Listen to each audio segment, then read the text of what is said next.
Fala pessoal, tudo bem?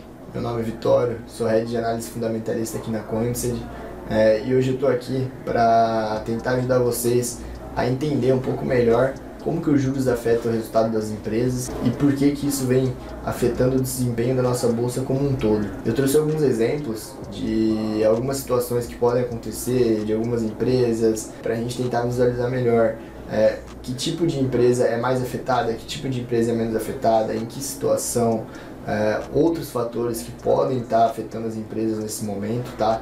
A minha ideia é tentar ajudar vocês a encontrar outras empresas, né, que não estão passando por isso ou que não vão ser prejudicadas nesse cenário. O primeiro exemplo que eu trouxe, tá, é um cenário de aumento de taxa de juros. Na verdade são vários exemplos, né, então são 5 exemplos que eu trouxe, ou seja, é a mesma empresa, com as mesmas margens, mas em diferentes cenários de juros, tá? E como isso impacta o resultado financeiro, como isso impacta o lucro líquido lá no final, como isso impacta os múltiplos dessa empresa lá no final, tá?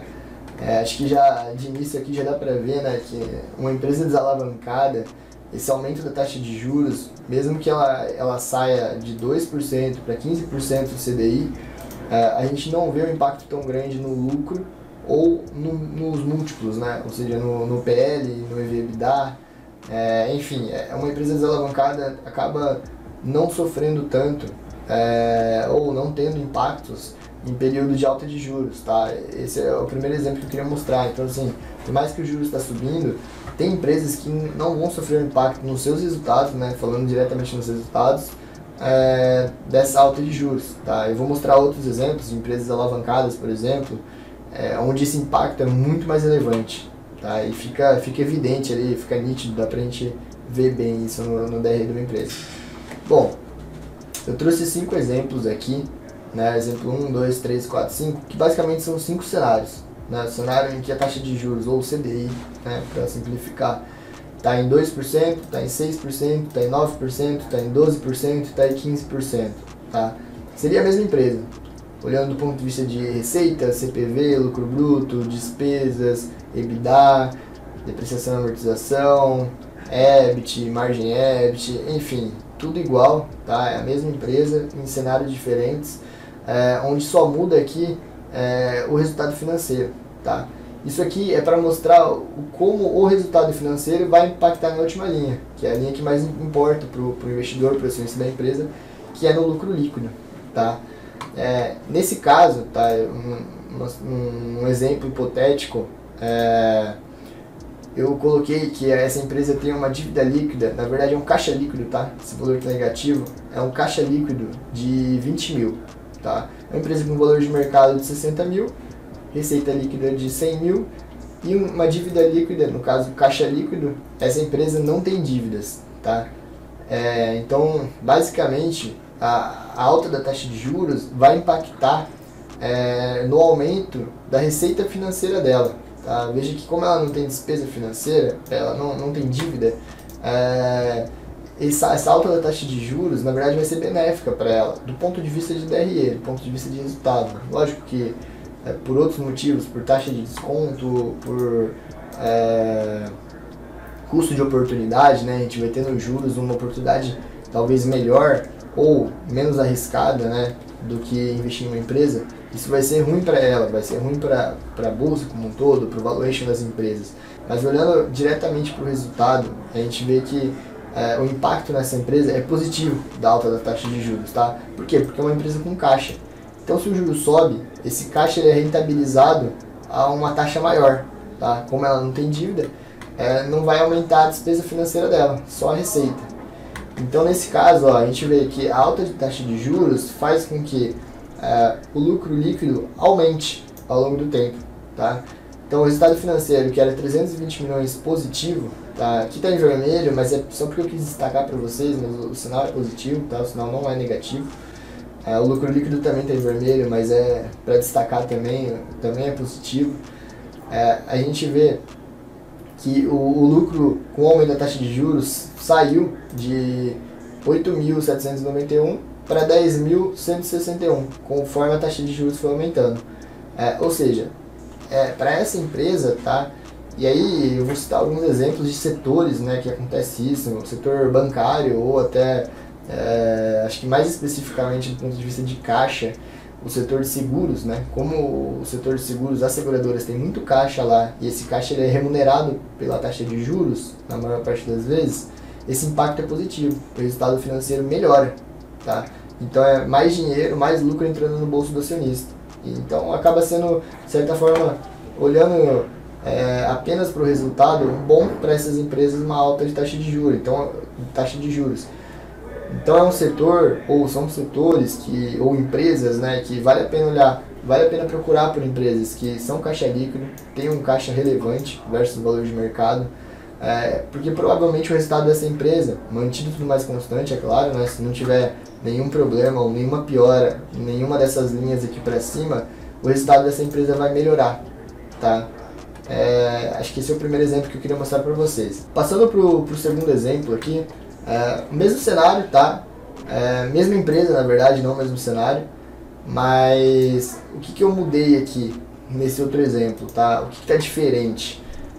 Apenas a dívida, tá? Então, aquele primeiro exemplo, né?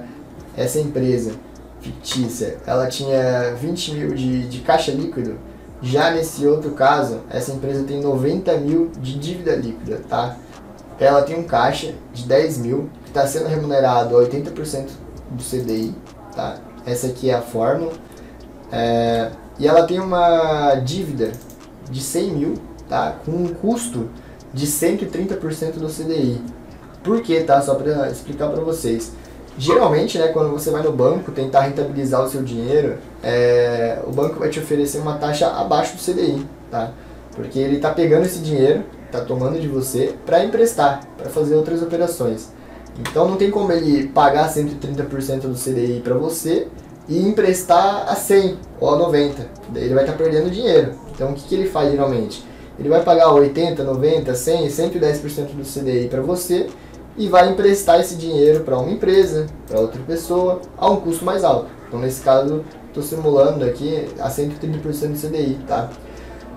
Ou seja, se uma empresa está alavancada, a alta da taxa de juros, por si só, né, supondo que ela tivesse com uma dívida zerada, né, mas ela tivesse caixa e tivesse dívida, diferente daquela outra empresa que não tinha dívida, só pelo fato do caixa ser remunerado a uma taxa menor do que a despesa financeira, do que o custo da dívida, isso por si só já ia ser pior para o resultado financeiro dessa empresa, tá? Olhando nesse exemplo, né, coloquei um pouquinho de caixa aqui nessa suposição, sendo remunerado a uma taxa de mercado, e um custo da dívida também, hoje em dia talvez esteja até maior do que 130% do CDI, deve estar entre CDI mais 2, CDI mais 3, né, e não em percentual do CDI, mas para simplificar, vamos usar o 130% do CDI. Mas o que eu queria mostrar para vocês aqui, né, era a mesma empresa do ponto de vista de margens aqui, até o EBIT, em todas essas linhas está igual, aquele outro exemplo. A diferença está só aqui, né? Uma empresa alavancada. O que acontece, né? Olha como a alta do CDI ou da taxa de juros, né? Eu estou usando o CDI como referência, mas pode ser taxa de juros longa, qualquer que seja o benchmark ou a referência daquele empréstimo daquela empresa. Tem empresa que empresta IPCA mais alguma coisa, CDI mais alguma coisa, Selic mais alguma coisa, enfim, taxa pré-fixada, 10, 20% ao ano. Percentual do CDI, tem vários exemplos, mas só como a alta dos juros, né, nesse caso, quando o CDI está saindo de 2% para 15% nesses exemplos, e que essa empresa usa o CDI como referência a 130% de despesa e 80% de remuneração do caixa, o resultado financeiro ele vai de menos 2.440 até menos 18.300, tá? Olha o tamanho do impacto dessa alta taxa de juros, né? Esse ano a gente viu aí nos últimos tempos o CDI subindo abruptamente, CDI, a taxa de juros, enfim, e já tem gente aí olhando e projetando um CDI no final do ano, ou uma Selic no final do ano, perto de 9, 10%, já tem gente falando. A gente olha para os juros, né, para os DIs, já tem DIs aí a 12, 13%, enfim, isso pode continuar subindo, por isso que eu quis dar esses exemplos, né, de quanto a gente estava há um ano atrás, há pouco tempo atrás, e até onde a gente pode estar caminhando, tá? Isso aqui não é uma estimativa de juros não, mas só para mostrar como que o resultado financeiro de uma empresa se comportaria né, com toda essa oscilação da taxa de juros. Enfim, o que isso faz, né, com o resultado de uma empresa? Esse resultado financeiro, olha como ele deprime o lucro antes dos impostos, tá? Então, a mesma empresa que tinha um lucro antes dos impostos na faixa de 13 a 15 mil aqui, por ser caixa líquido, por ser desalavancada, ela passa a ter um lucro antes dos impostos de 10 mil, num cenário bom, né, num cenário de taxa de juros de 2%, como ela passa a ter um lucro antes dos impostos negativo. Ou seja, ela está queimando caixa aí, ela não vai ter dinheiro sequer para pagar a despesa financeira dela. Né? A despesa financeira vai ser maior do que o resultado operacional dela aqui antes do resultado financeiro. E isso vira uma queima de caixa. Né? Ou seja, para essa empresa, se os juros for para 12%, ela começa a ter grandes prejuízos. Né? A gente vê daí o impacto na última linha. Mesmo essa empresa, ela tendo um impacto positivo aqui dos impostos, que é o que a gente chama de prejuízo fiscal, né? Ela vai acumulando prejuízo fiscal, isso melhora o resultado dela, mesmo assim, o resultado na última linha é muito ruim. Então, olhando para uma empresa aqui, que estava um múltiplo de PL 9, EBITDA de 9, a um CDI de 2%, a gente vê esse múltiplo esticando. Então, indo para 16 vezes, indo para 45 vezes e ficando negativo. Por que negativo? Porque ela está dando prejuízo ao invés de lucro. Enfim, isso é para mostrar para vocês que às vezes, mesmo o preço de uma ação caindo, né, se o resultado dela, por algum motivo, nesse caso, por conta da taxa de juros aumentando, o resultado financeiro piorando, mesmo que o múltiplo que você olhava lá atrás era razoável, barato, justo, queira chamar como for, né, um preço que você aceitava pagar, esse múltiplo vai ficando cada vez mais alto. Ou seja, essa empresa vai ficando cada vez mais cara, tá? Vamos supor que essa ação caiu 50%, tá? Nesse período, mas que o juros saiu de 2 para 9%, olhando lá na frente. A gente vê uma empresa que estava sendo negociada perto de PL 10, mesmo com o preço caindo 50%, sendo negociada acima de 20 vezes PL. Então, nesse caso aqui, aí fica lá por 22,5 o PL, né? Mesmo caindo 50% do preço da ação. O que eu quero mostrar com isso, tá? Não é porque o preço de uma ação caiu que ela ficou mais barata, em termos de múltiplo, né? Se o resultado for piorando, ou seja, se as perspectivas e os fundamentos dela forem piorando, ela acaba ficando até mais cara, tá? Até o caso de podendo dar prejuízo, né? Então, aí é uma situação ainda mais complicada para a companhia. Bom, esses foram dois exemplos básicos, tá? De aumento da taxa de juros numa empresa, só para mostrar a diferença numa empresa desalavancada e numa empresa alavancada, tá? Só como a alavancagem causa uma diferença na análise das empresas, tá? Então tem que olhar, não é porque o juros está subindo que é ruim para todo mundo, né? Tem empresas que vai ser não tão bom, por assim dizer, né? Mas vai ser muito melhor para elas do que para uma empresa que está muito alavancada.